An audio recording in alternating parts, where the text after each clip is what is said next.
प्रथम एई वीडियो को देखो। सी तार प्रेमिका नुहे ताकू स्त्री बोली भाबुथिबो सेतबेले से तार सबु बेले भाबुथिबो मो भल पाइबा ऊपर कहार नजर न पड़ू आउ से गर्लफ्रेंड को गाइड करूथिबो।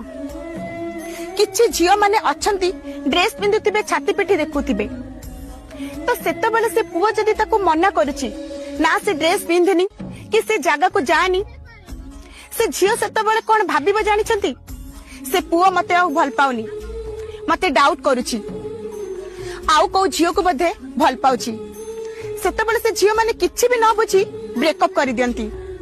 मु सेई झियो माने को कहूची जो पुओ ता जीवन ठारू अधिक भल पाउथिबो से केबे भी चाहिबनी ता गर्लफ्रेंड ऊपर कहार खराब नजर पड़ू तो सेति पई से सब बेले डाउट आउ गाइड करे आउ जो पुओ माने तुमको टाइम पास करूथिबे ना तुम जहाँ भी कले तार किछि भी फरक पड़िबनी। सेति पई मु झियो माने को अनुरोध जे तुमको सतरे भल पाउची ता हृदय सहित खेलंतु नाही।